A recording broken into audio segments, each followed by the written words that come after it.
I live my life on purpose now. I live my life, daily thinking about who can I help, who can I empower, who can I bless. Um, in gratitude, I'm also thinking about how can I learn more, how can I become more valuable, because the more I grow, right, the more we learn. We know this. The more you learn, the more you grow, the more valuable you become, not only to yourself, to your community, but to the marketplace, to the world.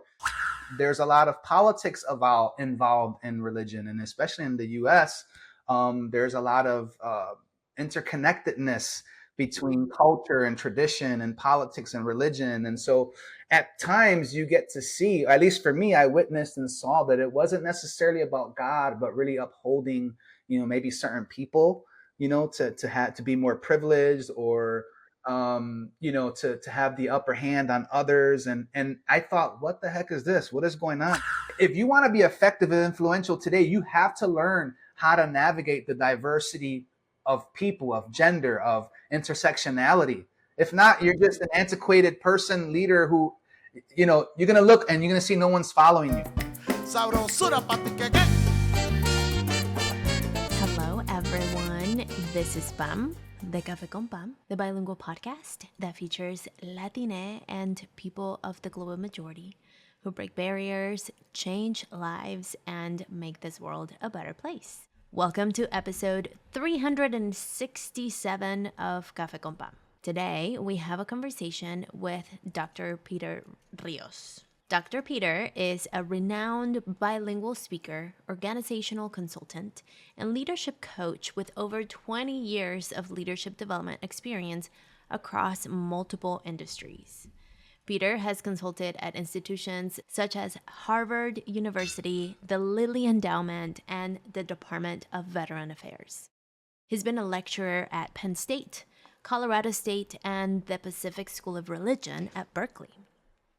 His passion for leadership and personal development and organizational change stems from his own transformational experience after overcoming trauma at an early age and embarking on an unprecedented journey of healing, self-discovery, and professional development.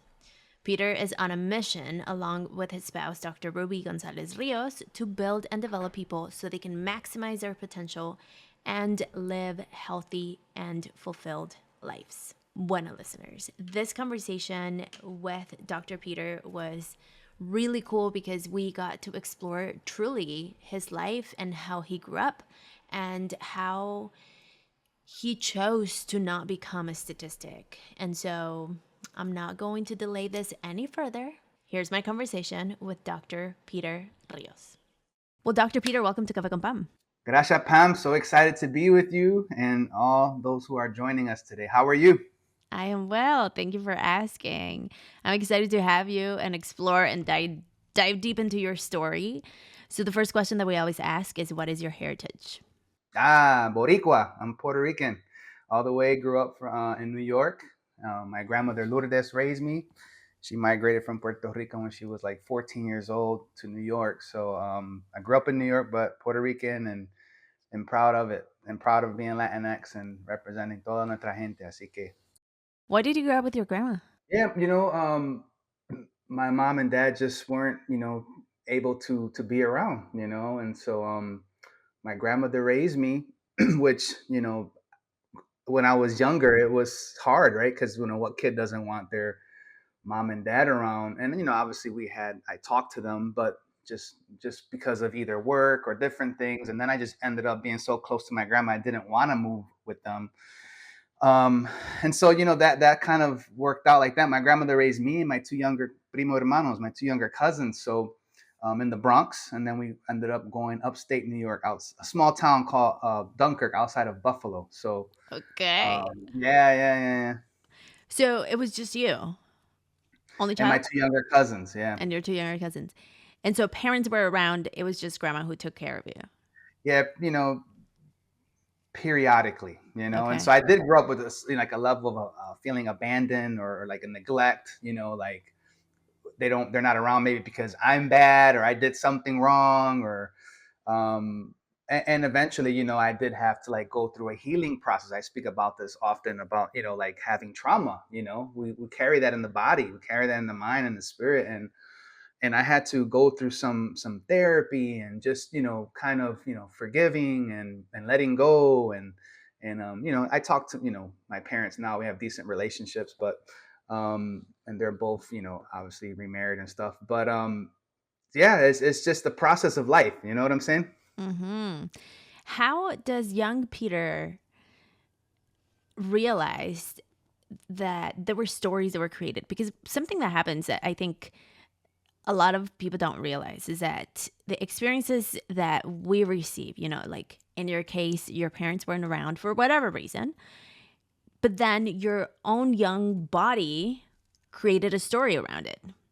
Could have been like, oh, I'm not good enough for my parents to be around, or whatever the story may have been. When does Peter realize this is the story that I created and it's time to work on it?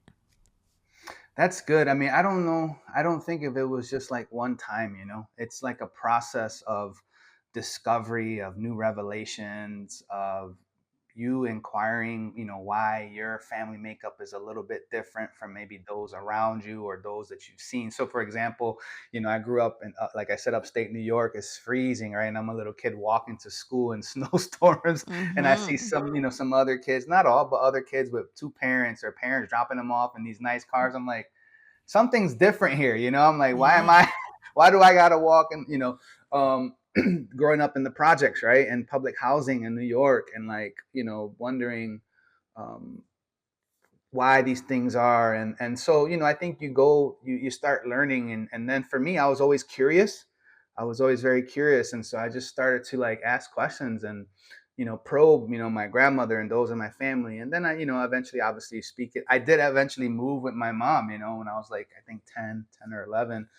So I got to live with my mom, in that case. But and so, just kind of that instability early on though does create a certain level of confusion, of traumas, of, you know, different emotions that at an early age you don't know how to navigate, right? I mean, Mm-hmm. nobody teaches you, However, I would say that through healing, through process, through counseling, through self discovery, through forgiveness, all of those things, like you mentioned earlier, I grew a certain level of resilience from that, where now, first of all, I can help people who come from that type of background, and secondly, like I will bet on me 110% all the time, because I know that I will fight for whatever I need to fight for to make what I think needs to happen.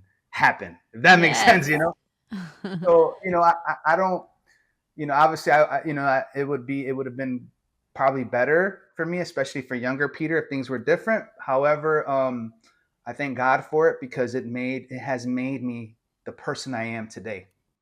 So Did you ever talk to your grandma about it? Like as you were like she was raising you and your cousins, were you ever like, why do my peers have like both parents walking them to school and they have nice cars, and what happened to us? Was that something that ever came up? I don't think so. I don't think early on it came up, and then by the time I was older, I thought, she did her best. She gave us her Mhm. best. Fourth grade education. She blessed us with her faith. And I think that that was something that was priceless, that is priceless for me. And, I'm doing what I'm doing today because of my abuelita. Así que I'm just grateful. And it's, Totally. I mean, she did the best she could with what she had. yeah, talk about being resourceful, right? Resilience, by herself, raising, three, grandkids. I mean, and she's not the only one, right? We have a lot of people like that who are either single parents or people who've lost, loved ones or jobs, and they have to reinvent themselves. I mean, like, that's why I was so excited to come here about our people being very entrepreneurial, right? Yeah. Being very innovative and creative. So I think that my grandmother, that generation, nuestros antepasados, have laid out a good blueprint for us to continue today and to ride out their legacy. So Totally. Entonces, how does young Peter lives in New York even when you move to the small town, and how do you stay out of trouble basically? Because it's really easy for a young man in New York without quote like the traditional guidance. I mean, you had your grandmother, but I'm sure she had her hands full. I mean, she had Yeah, 3 boys. I mean, it's a lot. And it's so a lot. how do you was there did you have mentors or other type of support system that kind of like brought you under their wing to guide you? Yeah, yeah. So that's a great question. So, I write in my new book, Maximize, about this actually. I got in a lot of trouble actually growing up. So, Well, I don't shy away from that. It's funny. I opened up my book talking about how it's funny now. It wasn't funny then, and I'm not condoning what I'm about to say for other people or young people. But I used to hustle because that's what you had to do to make a buck. And I right. wanted to help out. And um and so I got caught with drugs in school at an early age. At my locker, a dog sniffed out marijuana. Marijuana is legal now, right? But I was ahead of my It time. wasn't then. Jeez. So yeah, I'm 45 years old now. So it was a while back. But you mentioned one thing that is very important, and I think that it's important for everyone listening, that you need a mentor. You need people who have I don't want to say escaped, but like who have made it, who have been able to overcome certain obstacles, challenges, right? And for me, that angel was Dr. Laila Denoya, una mujer venezolana, who helped me. She came to my class in 10th grade, and I'm like, who is this trying to sell us some dreams, right? And she was talking about the Upward Bound program. It's the best thing that could, and it was basically, it still is a program targeted to first generation students, students of color, low socioeconomic status. And I fit all of those tickets, and I was like, whatever. But what caught my attention was you would go to a university for the summer and you would get paid. I'm like, what? Get paid and go to the campus? I was like, let's see what's going on. And fast forward 30 plus years, and she's like my adopted mother. Wow. She's been with me Are you still in ever touch with her? since. Still in touch, man. She's Wow. yeah, she's inspiration. She's a Latina that has not only done that for me, okay, like for multitude of people. And so that's one person that I look up to, that I have tried to model my life and service and leadership. She has that Paulo Fieri spirit of liberation, of like wanting everybody to be free, to maximize, to do well.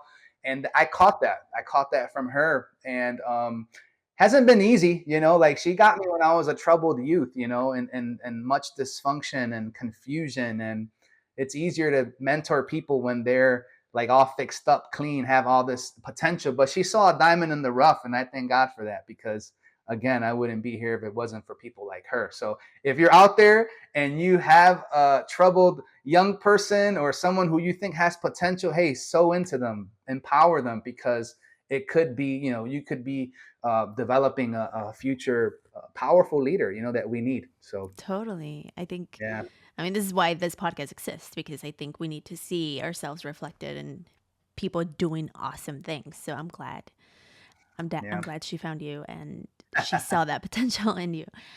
So I want to talk about something that you mentioned earlier, which is how you did get in trouble and you were caught like the dog sniffed the, the marijuana in your locker. And I think it's a very systemic issue. Like it's the fact that young men are kind of like have to go to those routes many times is rooted in like I want to help my family and this is the only way that I can make money. Do you agree? Like it's yeah. like That might be one reason. I think, I don't mean to cut you off. I please. think that also it's the context, right? So I was in the projects, I was in public Mhm. housing, and really what you saw there was either people hustling, people working like two or three jobs to try to make ends meet, or people working on the farm and la finca. People, it was um, very service oriented, but very low wage. You're just barely making it, and so you find yourself like in survival mode. And I thought, and then you see, you have easy access to those who are Mhm. doing illegal activity, which is most likely hustling, selling drugs, or selling things illegally. And so I think that for me, you know learning sales, right, on the streets, Yes. if I can say it like that, that entrepreneurship, it was just being channeled in the wrong way, Yes. in negative ways. Now I understand, like, wow, I am an entrepreneur. I can be innovative. I can, hustle in a positive way. And that's what I'm doing. And that's what I'm trying to help our communities, that you have the right idea, you have the right spirit. You just now need to channel it in the right way, because obviously if you go that direction, you can get arrested, you can go to jail, you can be killed, all of these negative things, right? But you want to live, you want to flourish, you want to help others, you want to thrive. So and sometimes in those contexts, you don't have people speaking this language. Mhm. It's the day to day, it's the grind, it's the hustle, it's the next buck, the next, how can I make my next 100 or whatever it is. And it's like, no, no, no, we need to think 5 years out, 10 years out, 20 years out. At the age of 10, how can we help our kids think about retirement already? You know what I'm saying? Like, that's a different type of thinking. Like, we Yeah. don't really talk up like that, pero los ricos sí. And so I think that that's why we need to start shifting our mindsets, start, empowering, not only our youth, but even people our age, older, people who maybe have struggled. There's different ways to think about this and do this. And so, we need to work on it. 100%. I think what comes to mind is victimization that is often Mm, portrayed in social media specifically, and how I often see pretty big influencers sometimes be like, well, the system is against us and everything was like put on our backs to survive and all we have to do is survive. And so what would you say to that rhetoric of we're the victims of the system and, nothing's like the world is against us. right. What would you respond? Because you did it. Yeah, that's a great question.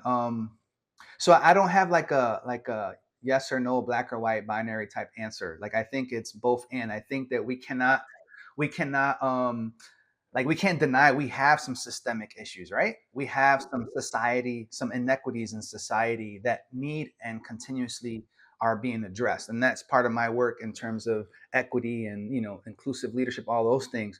However, especially people of color, and I come from this community, so I'm pretty bold at speaking about this. Like, we need to take responsibility of our lives. You know what I'm saying? Like, you know, um, far too often we blame the majority culture or other people, and it's like, yes, again, there are some issues, but when am I, like, for me, things didn't change until I said, you know what, hold up. Like, I'm called, I have gifts, I am powerful, I am amazing, and I didn't really think like that until I started to take responsibility of my life, and then have some goals. Like, where are you going, bro? Like, where are you going, my sister? Where are you going, my brother? Like, and so if you're just living like a zombie day to day, like just going through the motions, eh. But if you're like, I have goals, I have, like in business, we talk about target market. So what is your purpose? In business, we say, what is your why, right? Yes. Por qué vives? Like, what is going on? And so when you have that in front of you daily, you start to think differently. You start to live differently. Like, I live my life on purpose now. I live Mhm. my life, daily thinking about who can I help, who can I empower, who can I bless. Um, in gratitude. I'm also thinking about how can I learn more? How can I become more valuable? Because the more I grow, right, the more we learn. We know this. The more you learn, the more you grow, the more valuable you become, not only to yourself, to your community, but to the marketplace, to the world. And so sometimes the system would prefer for you to live in mediocrity, to live, Mhm. below your potential. And it's like, hold up, no, no, no, no, no. Like, those days are over, man. Like, that's honestly, Pam, that gets me so. You didn't ask me this, but I'm gonna throw it out there. Like, that's the one thing that really upsets me is someone living below their potential when you can see clearly that they're so gifted, right? Yeah. So that's how I would answer that. Like, take responsibility of your life. Begin to grow. Begin to have your goals. Begin to go for it, because you know what, you only have one life to live. So when will you do it? The time is now. Right. I love that. So, how does young Peter say? I mean, how does a kid from the projects gets a doctorate? I mean, it's a lot. It is, and that's why I'm so passionate about what I was saying before about taking responsibility of your life. Like, you never know what you can become unless you begin to fully invest in yourself. Mm. Like, no one is going to believe in you and your dreams unless, first of all, they see you believing and fully invested. Like, if you think of business angel investors, you know, uh, people who are looking to invest in business, they would never, unless they know that you have tried, that you have bootstrapped your own venture, that you have gone bankrupt trying to do what you're saying is Que the le best thing echaste since, ganas. Exacto. Entonces, I think that it's been a journey. Like, I failed community college 3 times. Straight up 3 times. I've been through so much failure and setback, but every time. Why did you keep going? Well, so like I tried when I first got out of high school, which I barely graduated high school, and then I went to community college, didn't work, so I went to the Marines. That's what you did, when you didn't have Mm-hmm. anything else to do. You're like, go to the military. So I went to the Marines, and then and that's such a lifetime ago, but and in the Marines, I tried to go to college again, but you're serving in the military. For me at that time, it was so hard. There wasn't online education back then, so it was like, man, it's so difficult. Then I got out the Marines in 2003 and I went back to New York, but I went back to the same neighborhood, started to get, same habits. I actually came out of the Marine Corps an alcoholic. So I had all these issues. And then the transition of being in the military to becoming a civilian again it's a pretty It's big, big. it's a big deal. And so at the intersection of all of that, I just failed again. But I actually had like this encounter, and I was reminded, of like my grandmother, how she raised me, and that there was more to life than just me, and that there's a higher power. And so when that happened, again, it was taking responsibility of my life, and then I actually went in to start to study something that I was interested in, which was religion. And I studied that because I was like, first of all, if there's a God, I want to know. you know and two subjects that a lot of people like to avoid, but they're so crucial to humanity, is politics and religion. So I'm like, I gotta know Yes. some of these things. And so in that discourse, I began to do better. So I went from like a 1.0 1.5 GPA, right, of failing, being on probation, to then finally being able to pass. And then I now hold 2 doctoral degrees, actually. Porque uno And wasn't enough. no, I was like, no, I'm just teasing, but it was just the process, of like growing. And then when I was in my graduate school and masters, I noticed all my professors were white men. I'm like, where are the like Latinos, Asians, African? Mm. Like, there's no one. And so I'm like, this is strange. And I heard like a voice say, why don't you do something about it? And so, well, to be a professor, you have to have a doctoral degree. So I went and I did that. My wife was very instrumental in that, of encouraging me, like, what are you gonna do after your master's? I'm like, I'm just gonna go speak. And she's like, do your doctoral degree. I'm like, what? Like, what is that? Like, who does that? And but she's a Latina who's a PhD herself, so she Yeah. encouraged me, she empowered me. She had hers before So yours? yeah, she was already completing hers in biochemistry and cancer cell biology. So Wow. yeah, she's a rock star. And so she was like, you need to do it because, if you want to really be an example to the community. And I said, she's right. How do you do this? And I started to get help, and again, more mentorship. And I did. And yeah, and I've been able to consult at different places like Harvard University, teach at Penn State.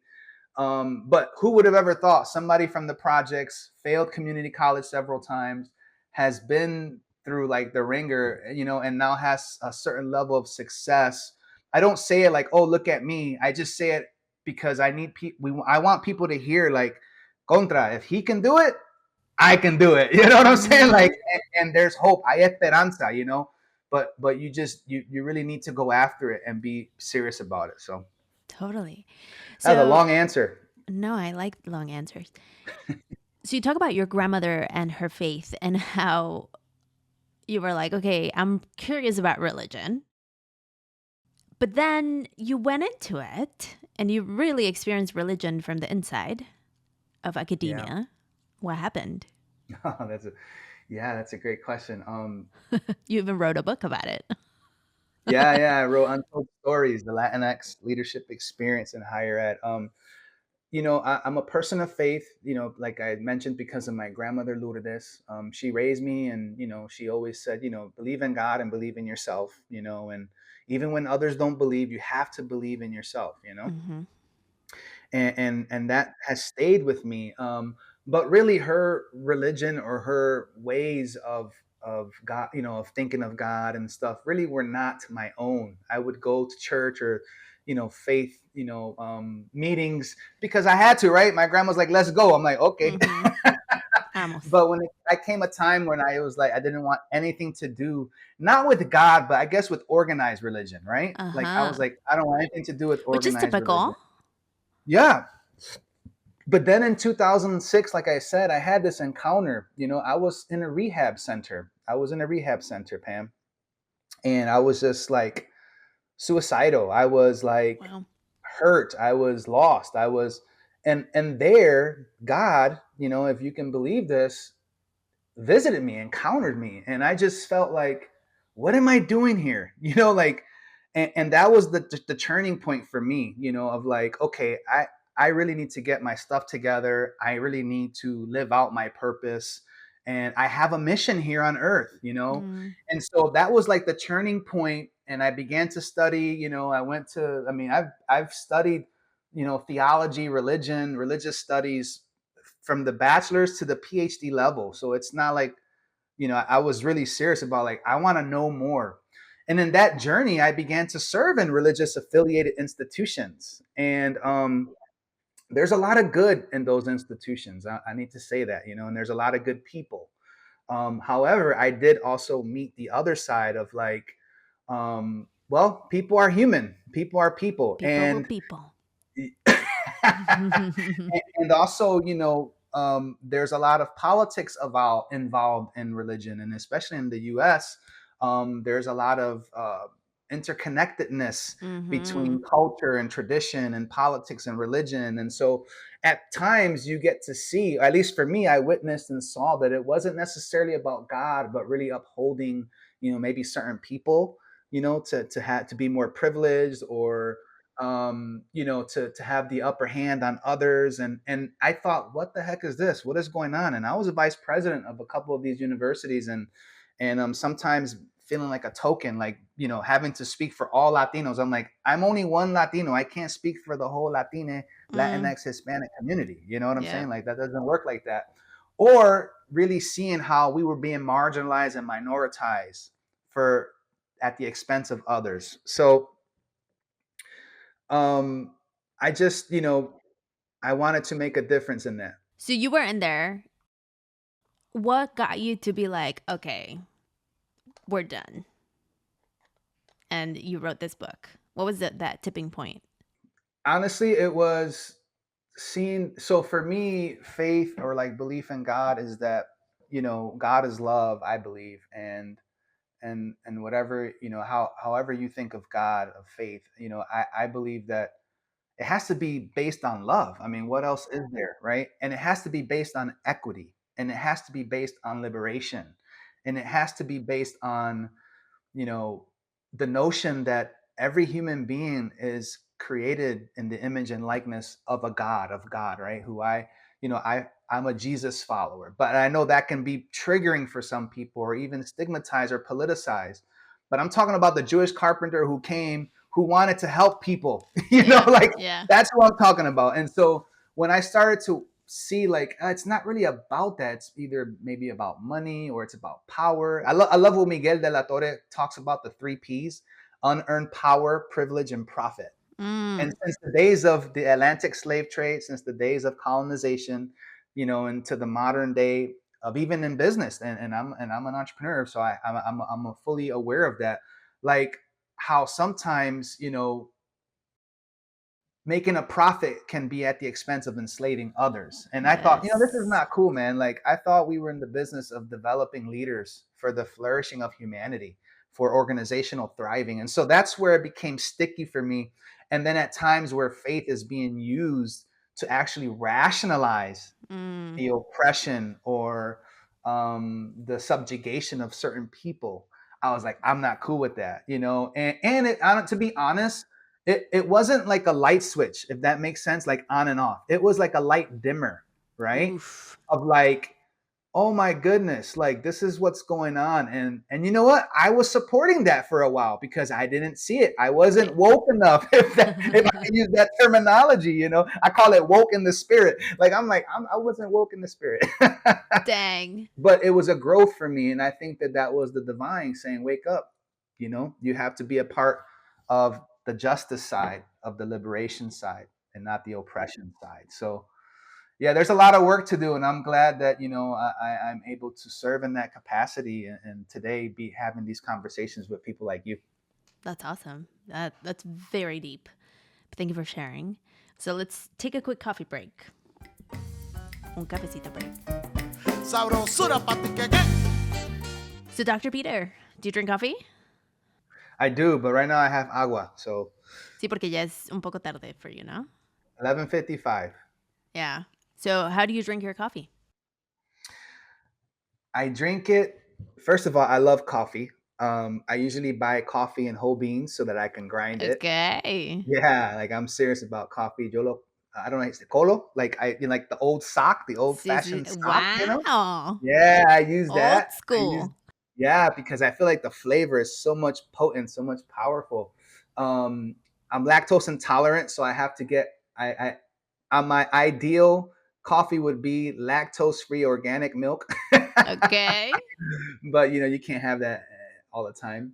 I'll do oat milk, if I have to, and just maybe a little bit of brown sugar, and I'm ready to go. But el Nice. cafecito. My grandmother, who I've already talked about, when I was a little child, would put my bobo, my pacifier, in the coffee Oh, and give it to me. no. Yeah, so she got me, uh, addicted on coffee. She put the coffee in your blood. Yeah, yeah. Faith in coffee, man. That's That's what got you through it. I love it. So yeah, I love coffee though, and I get coffee everywhere we go. St. Martin, Puerto Rico, get stuff online from Africa. I mean, everywhere. So, how about you? I am drinking mushroom coffee. So it's regular coffee with adaptogenics mushrooms in it. So they're not psychedelics. So they're like lion's mane and just a little bit of mushrooms that kind of like help with the brain. So Okay, it's not psychedelics. I'm not here tripping. So people know. it's not shrooms. It's not shrooms. Different kind of shrooms. So I usually drink this because it helps me with my ADHD. So I have an ADHD brain, and I do mushroom coffee because it helps me with my focus. Now I have cut caffeine a little bit, not too much, Hmm. but a little bit recently, just because I wanted to, give myself a little cleanse from time to time. Yep. But so instead of having like 3 cups of coffee, I'm having like 1.5. I thought you were gonna say 2.5. 1.5, 1.5. We're getting there. We're getting there. Yeah, right, right. Do you want to give a shout out to a coffee shop? I just went today to Maison here in Orlando. Okay. Maison is a chain from Puerto Rico, so they're pretty good. And I think Orlando is the first place outside of Puerto Rico that they have established a maison. So shout out to them. Wow. That's Yeah, cool. yeah, yeah, yeah. On my end, I want to give a shout out to Public Square in San Diego. Public Square is a local coffee shop. It's kind of like a gathering space. They do have food, they have scones, they have delicious coffee. And I went yesterday to get some work done, and I was there for 3 hours, and I got so much done. The power of like the coffee shop for productivity is awesome. It's amazing. You want to hear a coffee joke? Tell me. So I have a cousin who they told him, he's an older person, and the doctor told him, you're drinking way too much coffee, the caffeine. Obviously a little caffeine is good, it's healthy, but overdose, it's he's like, you got to slow down. We have to bring you to at least 1 cup a day. He's like, 1 cup a day, like he drink various coffee pots, and Wow. he's like, all right, I'm gonna try, but I can't promise anything. He goes, yeah. So I began to drink 1 cup a day. That's right. But I bought a cup this big. And so, so he's like, I'm drinking a big old cup like this once a Once a day. day. Oh my And I was gosh. like, that's primo, that's not what the doctor is talking about. You need but like you, I'm also trying to I was drinking two major cups a day. I'm just trying to go to one because um too much caffeine makes me a little bit more anxious than what I Mhm. need to be because I'm already a high energy person and then putting the coffee on top of that, so yeah, it's about finding balance, isn't it? It is. It is. We'll get there. I don't know if we ever achieve balance, but harmony at least. Harmony. Okay, well, let's get back to the show to wrap up your interview and learn more about you. Peter, you go into academia and go into this theology, religion path, but then you get out. What's the next step for you? Because after you write this book, it's almost like like you basically had people turn on you because Yeah. you called Yeah. people out. And so, how do you decide what's your next step from there? Yeah, that's good. It's it's again just following the journey, following the call. Like you said, after writing Untold Stories, I felt like a lot of doors closed on me. Partly, in part, I think being misunderstood, but also in part when you confront people, even if it's with grace.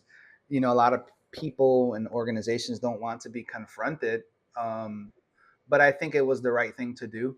And so one more thing about that, like when a lot of systems, even universities that are not religious, so it's not like I'm just here beating up on religious affiliate institutions. No, not at all. They're secular, public, community college that their systems were not created for people like us. Yes. And so it's still been a time coming of like trying to recruit people of color, women in leadership, thinking about intersectionality, thinking about all these things that before, you know, was not a thought because we were not invited to those meetings or circles, so Mm-hmm. but the time has changed, right? And also the fastest growing student population are kids of color, so we have to think about that, and also the returning adults that are going to school. And so I think for me that then opened the pathway to really think about what did I want to do, with my skill sets, with my education. I had already consulted before, but the consulting firm didn't do too well. Mm. So with some business partners, my spouse, just rethinking how can we pivot, and we dissolved what was called Robust Innovative Organizational Solutions, and we rebranded to Peter Rios Consulting because it would go through my own brand of who I was. I was trying to lead and serve through my own personal identity of being, Latinx, and also, you know, um, this person who overcame so much, and how can I now implement that for people in coaching and also organizations that want to do better but don't know how. And that has been a journey the last 3 years, of coaching, consulting, of speaking. That one thing led to another. Mm. It's like, the consulting and coaching opens doors, but then writing books led to more speaking. And so now I'm on a speaking tour, Maximize Your Life. Be in Phoenix next week. Really excited about that. Nice. Excited about September. I'll be Okay. speaking with Les Brown in Orlando. So that's going to be a lot of fun. If you're in Orlando, Florida, September 1st, it's called Unleash Your Greatness. And that will Fun. be really fun. And also just a great opportunity to, speak into people's lives and to encourage them to pursue their dreams. And so there we are, just continuing that journey, writing my third book on leadership development. And we'll see what life brings. But like I mentioned earlier, I have a target, I have goals, and that's what I'm trying to do. And so I have learned that if you stick to that, and if you do a little bit every day, you'll Mm-hmm. be surprised what you can achieve at the end of the year. And so Yeah. that is the challenge, by the way. People are going to hear us in July. That is literally the seventh month, right, of the year. You're in the second half of the year. So think about it. Do a self-analysis. What did you do the first 6 months? Are you on the path of where you want to be and where you want to go? Or do you need to make some modifications, changes, and pivots? Mm. The time is now. Come on. The time is now indeed. Every June I send a mid year review Okay. because to your point, I think it is important to kind of like I think year long goals sometimes Mm-hmm. could feel very stretched. Yeah. And so if we like break it in the middle and we do like, okay, what's happening right now? What are we doing? What have we not done? What can we improve? Right. Totally agree with you. It's a great time to do it. 100%. Awesome. Let's talk about men, especially Latino men, Hmm. because you talk about like personal development and leadership. And I think there's a lot of stigma when it comes to, I don't know, what's coming up. It's like gentle leadership. But basically, what I want to say is like not machismo, because Right. there's the preconceived notion that men are like, just from a societal standpoint, they're the providers and they're the leaders of the family and they're the patriarchs in some way. And so how could men now step into their own leadership without like pushing the machismo? Yeah, that's good. Just to be fair, like I struggled with machismo for a while, right? Because that it's society leans towards you to lead and live like that. Mm-hmm. That's the norm, right? Heteronormativity. All of these are norms that have for generations. So for me, I'll be honest. You know what has helped me is my being married, my partner. Ruby. Like like I said, she's a rock star. Like, and it wasn't until I got married to Ruby that she began to challenge me in certain ways. She wasn't disrespectful, but she challenged me and she challenged some of the things, the ways I was thinking, which today, like at first, it was like very uncomfortable. And I'm like, hold Yes. up, like I'm the man, it's like, no, no, no, no. And so I think that what I have learned from my relationship with Ruby, plus just education and also serving in different contexts. Because sometimes if you only live in the US or if you only live in one state, you're like, you have limitations, but I've lived in, several different countries now. I've worked in across multiple industries. And so I've learned to, and this is what my third book is about, contextual leadership. Mm-hmm. Like, first of all, Latinos, we do something that better, I think, than most cultures, and that's code switch, right? Yes. We can code switch. We know how to go in and out of different cultures. Why? Because first of all, we've had to survive, right? Porque no hay de otra. Vamos a buscarla, like we have to, and so we've learned how to go in and out of cultures, be fluid. It's almost like being a chameleon, right? Yes. However, without losing who you are. That's so important. So every one of us, if we live in the US, you have assimilated to a certain level or degree. However, the issue or the tension is that, do I lose my Latinidad, or how can I still remain who I am, right?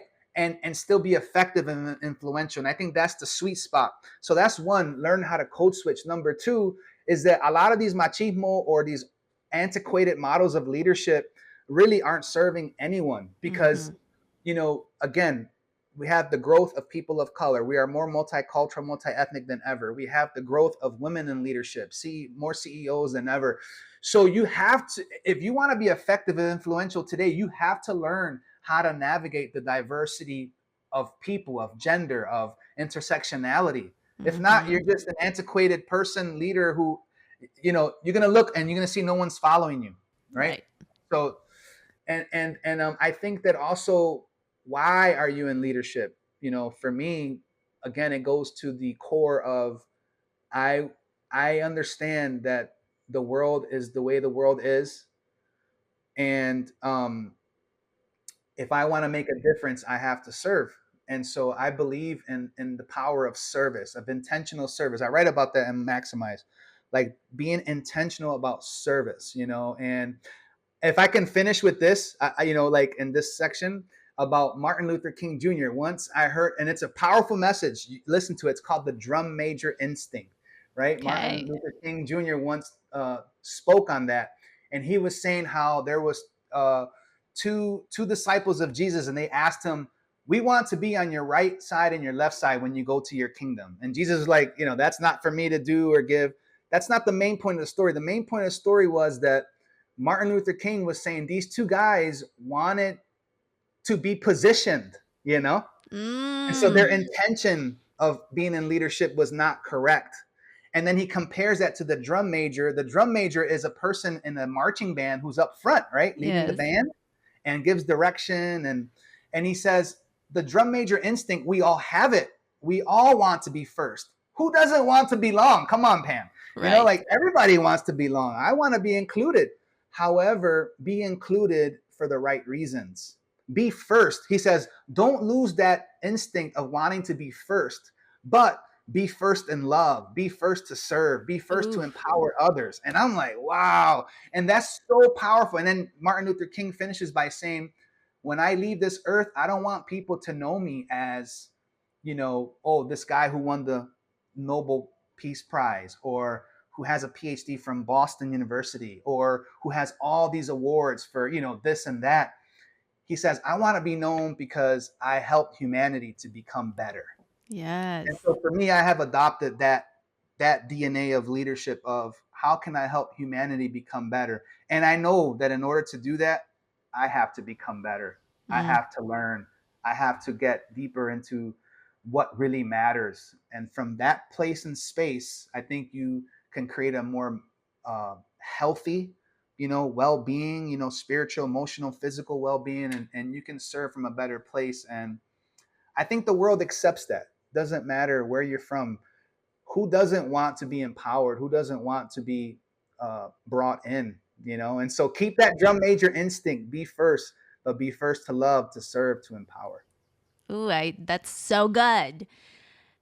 And then I have challenging questions because that's what I do. Because I hear this, and the reason why I'm asking it from a male perspective is because I feel like women have like we have just come together in so many ways because women like systemically like separated and put against each other, and so now like we're growing to be like, no, we're gonna uplift each other. And I don't know if there's that acceptance for men yet, because it's still like you do this on your own and like you're supposed to be strong and like whatever. And so that's why I'm thinking about it from a male perspective, and also because, you do this. And so for those men who are like, okay, great, I'm listening, I am like stepping into that drum major idea, how do I find what is my purpose? Yeah. I think I go back to the intentional service piece, right? Like, I think, who are you following? Who are role models for you? If you are, when I grew up, right, when I was young and I was in the projects, my role models were those hustlers on the corner. Yes. And so that was what I was trying to model, you know. But then I got different models. I got the Dr. Denoyas. I got different leaders. I mentioned Martin Luther King Jr. I met, people who I kind of saw, and I saw myself in them. I saw pieces of me, or like fragments, little revelations, little manifestations of like, oh, I like that. I'm drawn to that. And then you have to think why. Why are you drawn to that? So, you need to find people who are doing things that you want or would like to be involved in, and then see how you can support them in that vision and mission. I think along that journey, that's what I did. I followed this a friend earlier on. He was speaking, traveling. He was speaking to a lot of young people. And I said, "Contra, brother." I said, "Hey, can I join you? Can I help you?" He's like, "Well, how?" I said, "I don't know anything. I'll carry your bags, not anything." He's like, "Yeah, you could join me." So I started to travel with him at least, periodically every month. I would carry his bags. I would, again, be intentional about serving him, helping him to fulfill his mission and call. I would get water, do things that honestly he didn't need me to do, but I was trying to be helpful and mitigate what, the work he had to do so that he can just go up and speak. Yes. But something else was happening. First of all, I was learning firsthand. Yes. I was learning firsthand, and I was watching, and I was like a little sponge, like soaking up. Oh, okay, so that's how you create associates in different states. Okay, that's how you open a campaign. That's how you, leverage. And so, until one point, he said we were in this youth camp, and it was to empower young people I can't remember what, but he said, "Hey, bro, you're gonna speak today." I said, "Speak? I'm gonna speak today?" He's like, "Yeah." I'm like, "There's like 500 young people out there." He's like, "I know, but I've seen you talk to people. I think you've been traveling with me for, a couple of years now. You can do it." You got it. And yeah, he's like, "You got it." And man, temblando. I'm like, I'm reminded of what Jim Rohn said. I got up to speak and my mind sat down. Wow. Oh my But you know gosh. what? I kept doing it. I kept doing it. I kept doing it. My mind, I would get up, my mind would sit down. I kept doing it. And now, I get up and I still have a little bit of anxiety or I still have this adrenaline, but I get up and I'm ready to kill it because I know I have a message to deliver. I'm living my Mm, message. And so I would say do that. Find somebody who you can follow as a role model, who's being genuine, and then and try to, follow their steps. I think that that's a good beginning. I like that. So, if present Dr. Peter was going to meet little Peter, like let's say 6-year old Peter, what would you say to him? I would say, you know what? You are awesome. You are amazing. You are loved. And don't quit no matter how hard things will get because you have an amazing journey before you. So learn all that you can learn because that's really important. And I would tell young Peter that become a lifelong learner earlier. I'm a lifelong learner now, but if I could go back, I would have started that earlier. What do you think he would respond? That's a good question. I've never been asked that. I think little Peter would have said, "Well, what should I learn first?" Because he Uh had a little huh. attitude. Yeah. How funny. What should I learn first? And then what would you say? I would I would tell him, learn who you are and learn where you come from, and learn more Nice. about your people. It wasn't until I was challenged by Juan Martinez, un mexicano de California. I was at Fuller Graduate Schools in my PhD program, and he told me, "What type of reading have you done on Puerto Rico?" And I said, "Really, not much." He said, "What type of reading have you done on Latinx, Latinos, Hispanics overall in general?" I said, "I've done a little bit," but he goes, "No, no, no. Here are 10 books you're going to start to read. Go to the library, get about another 50 more. De Puerto Wow. Rico, the colonization, all of these things. And then we'll start the mentoring." And so I'm like, oh man, I may have picked the wrong mentor, because I'm like, I don't want this PhD program to take forever. It takes a long time, but I'm like, this is going to be extra long. I just want to but that was a gift. It was a gift because I got to learn about the history, about the important history of our people, of my community in particular, and where I fit in that history and the responsibility I have, Ooh. right? Our people who have come before us have paid a huge price Mm-hmm. for you and me to be sitting here on a podcast. You know what I'm saying? Totally.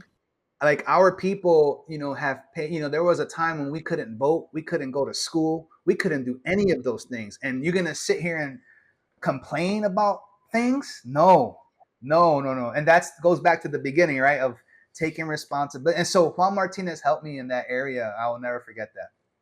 Yeah. It's that what you just shared is something that I like remind myself when I get into this like pouty times of like things are not working. But then Yeah, I'm like, you know what? Your grandmother literally walked miles to cross this border so you could be here. And so did your mother.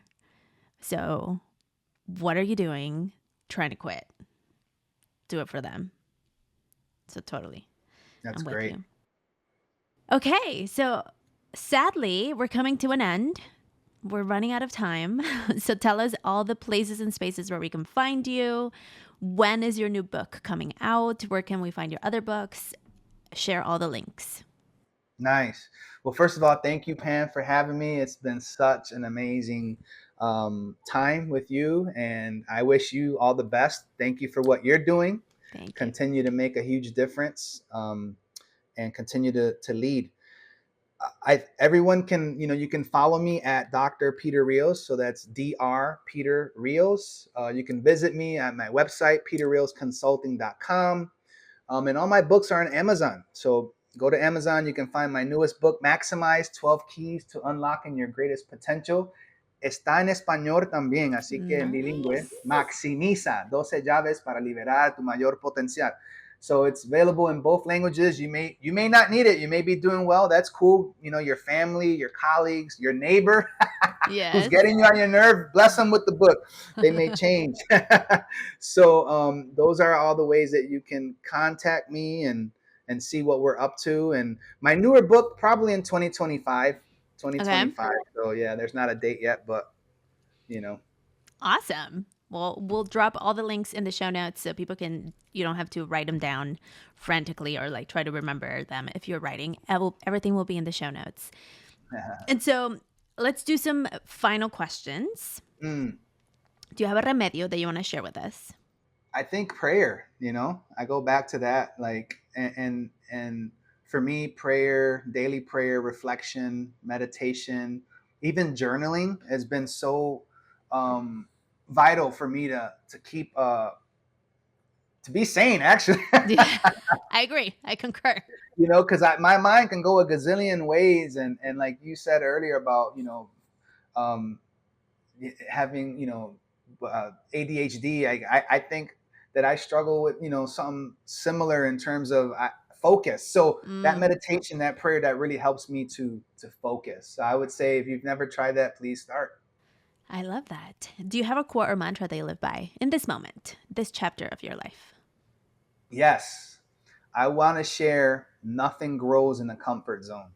Mm, So just because you're feeling uncomfortable, it doesn't mean that whatever is going on is wrong. It just means you're uncomfortable.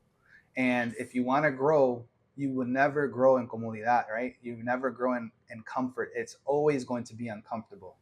Think Yes. about a plant, think about a caterpillar. I'm sure a caterpillar going through its metamorphosis process, it's not comfortable. Yes. And I think it's the same with us. I think that sometimes we get tricked on social media and TV and all these other things of reality TV of like people just from day to night are Mm-hmm. success or whatever, however you define success. But whatever success is to you, I am sure it's going to take hard work, resilience, persistence, and you're going to be uncomfortable. So be okay with that. Yes, I agree.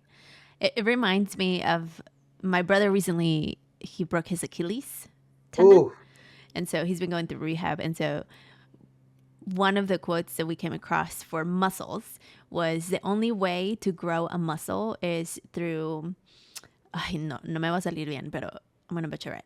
But it was like the only way to grow a muscle is through stress, through stretching it, or tearing it. mm, And so like it goes to your get uncomfortable. Like the only way right. to grow is like, well, I mean, it's not suffering. So I want to make it clear. Right. That's a little different. It's a little different. But it is, we do have to like stretch ourselves a little bit to Yep. get to that next level. 100%. I agree.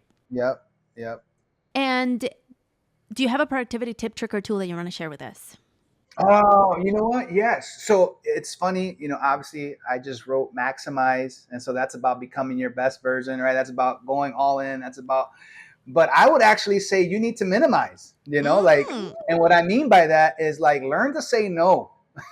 Like I am saying no to all kind of things. I'm like, no, I can't. Well, I'm glad you said yes to me. Yeah, right. But like even things that are really good are fruitful or they're going to be a blessing, but it may not be for you. It may not be the right time. Maybe so I've learned to say no because I'm a people pleaser. I'm extroverted. I love people and I want people to like me. And but as a leader, and this is a growth edge for me, I'm just being honest and transparent. Like I had to learn how to say no because I was feeling like overwhelmed, overworked, Yeah. too much.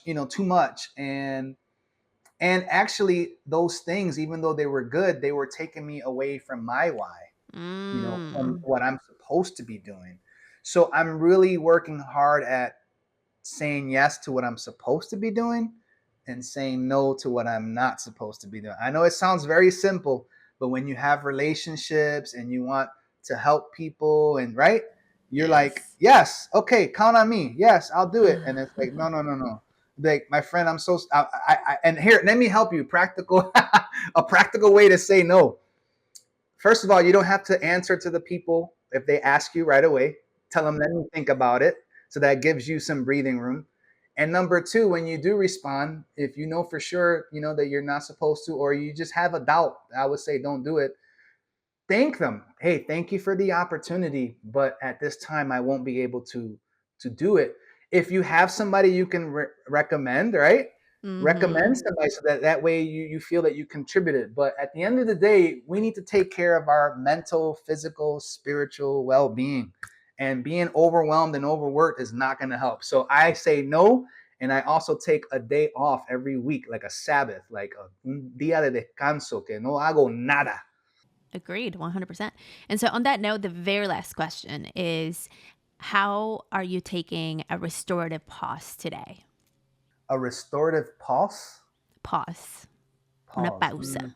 Yeah. I think today this is the only, like, if this is can count as work, the only thing I'm gonna do. I Nice. traveled yesterday, and so today I'm just taking it easy. Awesome. Super cool. Well, Dr. Peter, thank you so much for coming to Café con Pam. This was super fun. Thank you for your work. We'll definitely have everything linked in the show notes so people can read your books, come to Florida. If they catch you in your speaking tour, we'll drop all that information there. Thank you for all you do. Thank you, Pam. Thank you for having me, and all of you who are listening. Maximize your life. We're waiting on you. Yay. All right, everyone. That was my conversation. I hope you enjoyed it. I hope you're inspired. Dr. Rios' life truly is an inspiration because it would have been really easy for him to go in a different path. And so the fact that he was able to make a different choice and to be where he is and his passion for transforming not just organizations but also the youth, because I've seen his work and with young people, I think it's really powerful. And I would love for you to drop a comment, like, follow, let us know what you think. It's great when you screenshot and tag me on the podcast. I also love getting your DMs. It's really cool to hear when you send me a message and you're like, hey, somebody messaged me and they were like, I was in my garden and I had to go inside and do the exercise that you shared. Or somebody else said, I was driving to work and I was feeling down and I felt so inspired after I listened to your guest story. And so it really makes a difference to hear or to read your comments when you feel called to send them to me. So thank you. I appreciate it so much. If this is your first time here, please follow, subscribe, depending on where you are listening to, tuning into. If you're on YouTube, subscribe, hit the bell, drop a comment, share this episode with whoever you feel that might be interested in hearing more. You can also, if you are on whatever podcast platform, the most popular ones are Apple Podcast and Spotify, at least for Café con Pam, and you can follow us on there. Drop some stars. It makes a difference when you leave us some stars, because also podcast platforms operate from an algorithm perspective. And so when you're dropping stars, when you leave me stars and reseñas or reviews, that really helps with the algorithm so that the podcast is shared and recommended with other people. So I appreciate you taking the time. Thank you so, so much. Listeners, let's stay connected on the socials at Café con Pam Podcast on Instagram and Facebook, cafeconpam.com to learn about all of the things, to sign up to get the latest episode via newsletter. Everything happens on there, cafeconpam.com. Very easy. Listeners, thank you so, so much for being here today. Sending you so much love. Y como siempre, stay shining. Sabrosura pa' ti que